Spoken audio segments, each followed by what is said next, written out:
Hello friends, সবাই কেমন আছেন? আশা করি সবাই খুব ভালো আছেন। আজকে আপনাদেরকে এমন এক হিন্দু বিখ্যাত তীর্থস্থান দেখাবো, যেটার নাম হচ্ছে আদিনাথ মন্দির। এই আদিনাথ মন্দির শুধু বাংলাদেশ না, পুরো বিশ্বের এক বিখ্যাত হিন্দু তীর্থস্থান। এই মন্দিরের ইতিহাস চমকে যাওয়ার মতো।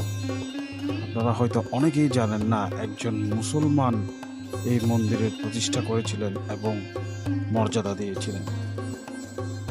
অনেক বছর আগের এই ইতিহাস আজকে আপনাদেরকে বলবো এই মন্দির নিয়ে, এবং এই আদিনাথ মন্দির নিয়ে খুঁটিনাটি এমন কিছু তথ্য দিব যা জানলে আপনারা চমকে যাবেন। বাংলাদেশের কক্সবাজার মহেশখালীতে অবস্থিত এই তীর্থস্থান পুরো বিশ্বের এক বিখ্যাত হিন্দু আধ্যাত্মিক স্থান।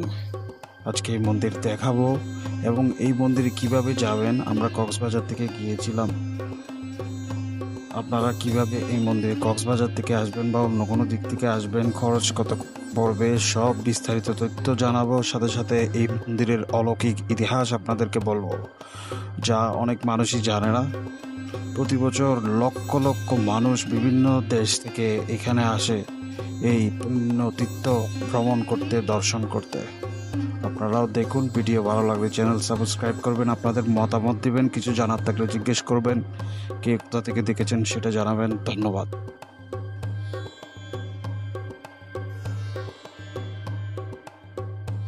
কক্সবাজার জেলার কস্তুরীঘাট অথবা ৬ নং ঘাট এলাকা হতে ট্রলার ও স্পিডবোট যোগে মহেশখালী যাওয়া যায়। আমরা স্পিডবোটে করে গিয়েছিলাম, জন প্রতি ১৫০ টাকা করে লেগেছিল। আর যদি আপনারা মানুষ বেশি হন তাহলে স্পিডবোট রিজার্ভ করেও যাওয়া যায়, সেক্ষেত্রে ২,৫০০ থেকে ৩,০০০ টাকা স্পিডবোটের ভাড়া দিতে হবে। এমনিতে লোকাল গেলে জন প্রতি ১৫০ টাকা করে ভাড়া। ট্রলারে প্রায় ১ ঘন্টা ও স্পিডবোটে প্রায় ২০ মিনিটের মতো সময় লাগতে পারে। সকাল হতে সন্ধ্যা পর্যন্ত ট্রলার ও স্পিডবোট পাওয়া যায়। এছাড়া কক্সবাজার জেলাধীন চকরিয়া উপজেলা সদর হতে ট্যাক্সি অথবা ব্যক্তিগত গাড়ি যোগেও মহেশখালী যাওয়া যায়। মন্দিরে তীর্থযাত্রীদের জন্য থাকার ব্যবস্থা রয়েছে। এছাড়া মহেশখালীতে মোটামুটি মানের থাকার হোটেল রয়েছে, তবে একটু উন্নত পরিবেশে থাকতে চাইলে কক্সবাজার অথবা চকরিয়াতে থাকা যেতে পারে।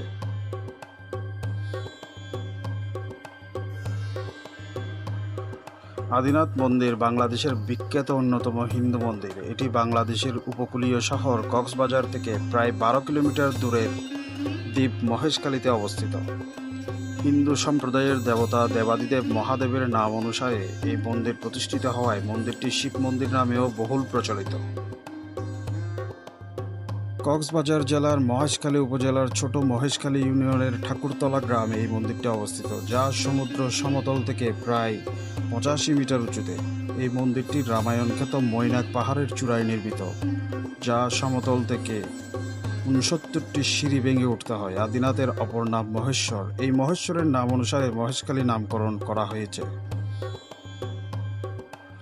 আদিনাথ মন্দিরের গোড়াপত্তন কয়েক হাজার বছর পূর্বে ত্রেতা যুগে। এর একটি ঐতিহাসিক সত্যতা রয়েছে, যা হিন্দু ধর্মগ্রন্থ রামায়ণ, পুরাণ ও ঐতিহাসিকদের বর্ণনা থেকে জানা যায়।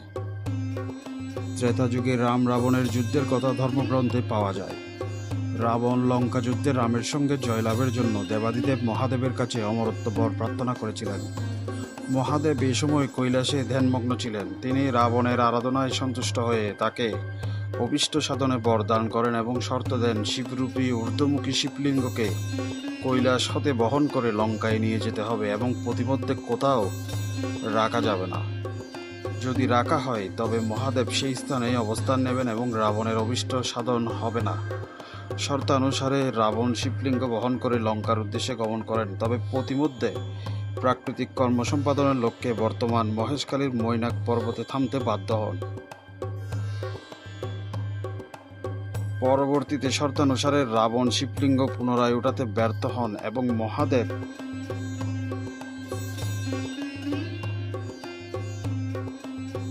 এই মৈনাক শিখরে অবস্থান করেন। এলাকাবাসীর মত অনুসারে এই তীর্থ আবিষ্কৃত এবং মর্যাদা পায় নূর মোহাম্মদ শিকদার নামে একজন সচ্ছল মুসলিম ধর্মাবলম্বীর মাধ্যমে। তিনি লক্ষ্য করেন তার একটি গাভী হঠাৎ দুগ্ধদান বন্ধ করে দেয়। এই ঘটনায় তিনি রাখালের উপর সন্দিহান হন। রাখাল বিষয়টির কারণ অনুসন্ধানে রাত্রিবেলায় গোয়ালঘরে গাভীটিকে পাহারা দেওয়ার ব্যবস্থা করে দেখতে পায় গাভীটি গোয়ালঘর হতে বের হয়ে একটি কালো পাথরের উপর দাঁড়ায় এবং গাভীর স্তন হতে আপনা আপনি ওই পাথরে দুধ পড়তে থাকে। দুধ পড়া শেষ হলে গাভীটি পুনরায় গোয়ালঘরে চলে যায়। রাখাল বিষয়টি নূর মোহাম্মদ শিকদারকে জানালে তিনি গুরুত্ব না দিয়ে গাভীটি বড় মহেশখালী নামক স্থানে সরিয়ে রাখেন। একদিন শিকদার স্বপ্নাদেশ পান গাভীটিকে সরিয়ে রাখলেও তার দুধ দেওয়া বন্ধ হবে না এবং সেখানে তাকে একটি মন্দির নির্মাণ ও হিন্দু জমিদারদের পুজোদানের বিষয়ে বলতে হবে। স্বপ্ন অনুসারে শিকদার সেখানে একটি মন্দির নির্মাণ করেন। মন্দিরের প্রধান পুরোহিতের মত অনুসারে আদিনাথ মন্দিরই একমাত্র মন্দির যা মুসলিম ধর্মাবলম্বী কর্তৃক প্রতিষ্ঠিত।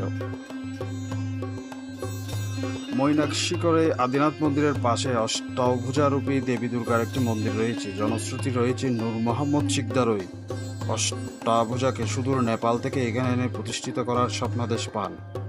পরবর্তীতে নাগা সন্ন্যাসী নামক একজন সাধক 1612 সালে নেপালের স্টেট মন্দির থেকে অষ্টভুজাকে চুরি করে আনার সময় ধরা পড়ে জেলবন্দি ও বিচারের সম্মুখীন হন। বিচারের পূর্বের রাত্রিতে সন্ন্যাসী যোগমায়া বলে মহাদেবের কৃপা সান্নিধ্য লাভ করেন। মহাদেব অভয়বাণী প্রদান করেন এবং বিচারকের প্রশ্নের প্রেক্ষিতে ইচ্ছা মোতাবেক উত্তর দিতে বলেন। পরের দিন বিচারকালে বিচারক প্রথমে নেপালের রাজা নিকট মূর্তির রং জানতে চাইলে রাজা কোষ্ঠী পাথরের মূর্তি কালো রং বলে বর্ণনা দেন। একই প্রশ্ন সন্ন্যাসীকে করা হলে তিনি মূর্তির রং সাদা বলেন। পরবর্তীতে মূর্তি সকলের সম্মুখে উন্মোচন করে সাদা দেখা যায় এবং সন্ন্যাসীর পক্ষের রায় ঘোষণা করা হয়। রাজা প্রকৃত ঘটনা জানতে উদ্গ্রীব হলে সন্ন্যাসী তাকে বিস্তারিত বলেন। পরবর্তীতে রাজা যথাযথ মর্যাদার সহিত মৈনাকশিকরে শ্রী শ্রী আদিনাথের পাশে মন্দির নির্মাণ করে অষ্টভুজাকে প্রতিষ্ঠা করেন। মন্দির কমিটির তত্ত্বাবধানে এখনও নেপাল সরকার মাঝে মাঝে মন্দিরে যথাসাধ্য অনুদান দিয়ে থাকেন। মূল আদিনাথ ও অষ্টভুজা মন্দিরের পাশেই ভৈরব ও রাধা গোবিন্দ মন্দির রয়েছে।